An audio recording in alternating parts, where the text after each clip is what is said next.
बिहार में तूफान शुरू होता है।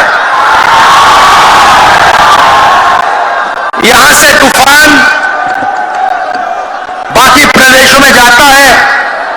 ये बिहार जो है देश की राजनीति का नर्व सेंटर है, यहां से ही शुरुआत होती है।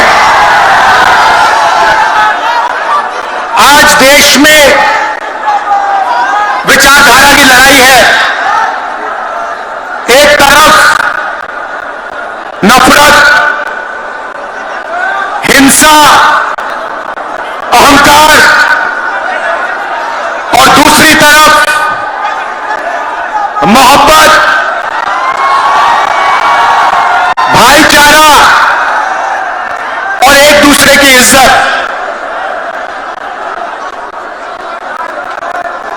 जैसे मैंने यात्रा में कहा,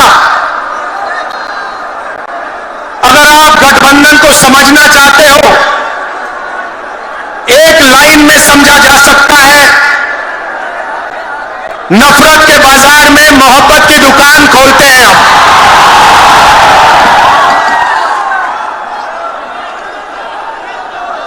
इस देश में नफरत क्यों फैल रही है?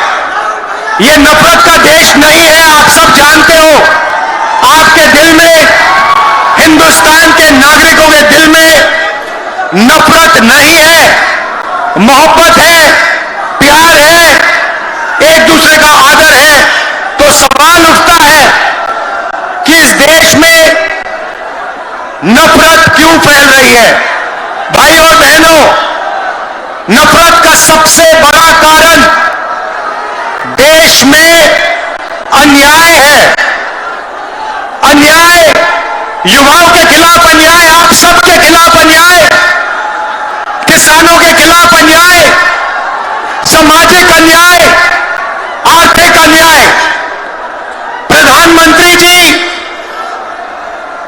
2-3 बड़े अरबपतियों के लिए काम करते हैं, 2-3 लोगों के लिए काम करते हैं। उनका 16 लाख करोड़ रुपया प्रधानमंत्री ने पिछले 10 सालों में माफ किया है। मैं आपसे पूछना चाहता हूं, उन्होंने हिंदुस्तान के किसान का कितना कर्जा माफ किया? हिंदुस्तान के मजदूरों का कितना कर्जा माफ किया? इसीलिए देश में नफरत फैल रही है। 40 साल से सबसे ज्यादा बेरोजगारी आज हिंदुस्तान में है। क्यों? क्योंकि बीजेपी ने छोटे व्यापारियों को, किसानों को, स्मॉल और मीडियम वाले बिजनेसेस को नष्ट कर दिया है। एक तरफ नोटबंदी की, दूसरी तरफ जीएसटी लागू की।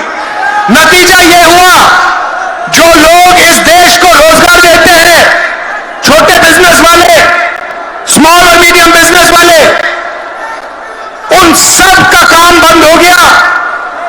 जहां भी देखो बड़े बड़े उद्योगपतियों की मोनोपोली बन रही है।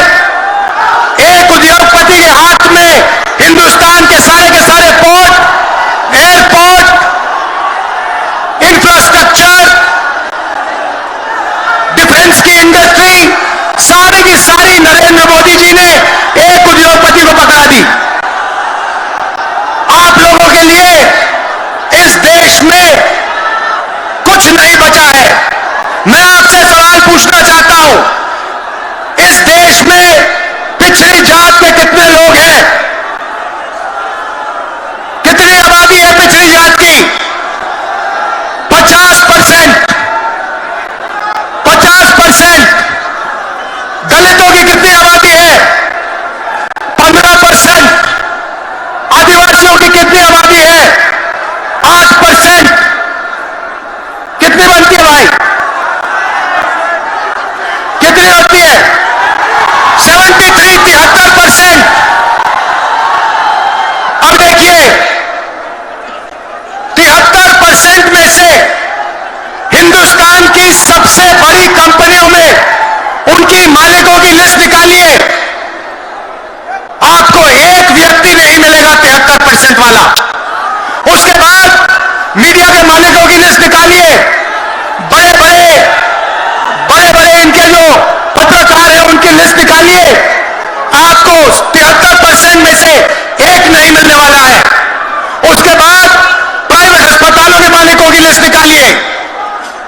स्कूल और कॉलेज जो चलाते हैं, private school, private college, private university, उनकी लिस्ट निकालिए, उधर आपको 73% का कोई नहीं मिलेगा। उसके बाद जो हिंदुस्तान को 90 ब्यूरोक्रेट चलाते हैं, आईएएस वाले, उनकी लिस्ट निकालिए, उधर आपको 3 पिछड़े वर्ग के लोग मिलेंगे, 3 दलित मिलेंगे और 1 आदिवासी मिलेगा। और अगर हिंदुस्तान की सरकार 100 रुपए खर्च करती है, बजट में अगर 100 रुपए खर्च होते हैं तो 73% की 6% की 6 रुपए की भागीदारी बनती है। तो ये जो 73% है, और उसमें अगर आप जोड़ना चाहते हो तो गरीब जनरल कास्ट के लोगों को भी जोड़ लो। इनके लिए इस देश में कोई रास्ता नहीं बचा है। पहले क्या होता था?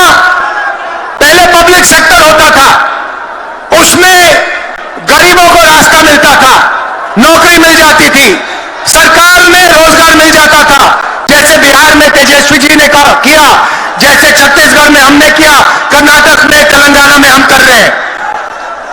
मगर नरेंद्र मोदी जी ने ये सारे के सारे रास्ते बंद कर दिए। सेना में आप जाते थे, वहां अग्निवीर लागू कर दिया। और देखना, अग्निवीर लागू किया, और अग्निवीर में पहली बार इस देश में 2 तरीके के शहीद होंगे। एक शहीद होगा, उसको शहीद का दर्जा मिलेगा, उसे पेंशन मिलेगी, उसे कैंटीन मिलेगी, और उसे गांव में, शहर में आदर मिलेगा। दूसरा शहीद होगा, अग्निवीर होगा, वो शहीद होगा, उसे शहीद का दर्जा नहीं मिलेगा, उसको पेंशन नहीं मिलेगी, उसको कैंटीन नहीं मिलेगी, और उसको ट्रेनिंग भी सही नहीं मिलेगी। एक तरफ चाइना के सैनिक, पाकिस्तान के सैनिक सालों की ट्रेनिंग लेते हैं, और हमारे युवाओं को नरेंद्र मोदी 6 महीने की ट्रेनिंग देने के बाद उनके सामने खड़े करने की कोशिश कर रहा है। नतीजा आप जानते हो। मैं ज्यादा नहीं बोलना चाहता हूं, क्योंकि लालू जी को बोलना है। ये देखो, लालू जी को बोलना है, मगर मैं सिर्फ ये कहना चाहता हूं, बीजेपी के लोगों को गलतफहमी में नहीं होना चाहिए। हम लोग बीजेपी से, आरएसएस से नहीं डरते। हमें कोई फर्क नहीं पड़ता। हम देश के लिए लड़ते हैं, हम देश के लिए मरने के लिए तैयार हैं, और हम बीजेपी को, आरएसएस को यहां से हटा के इंडिया की सरकार बनाकर दिखाएंगे। आप सबका दिल से बहुत बहुत धन्यवाद।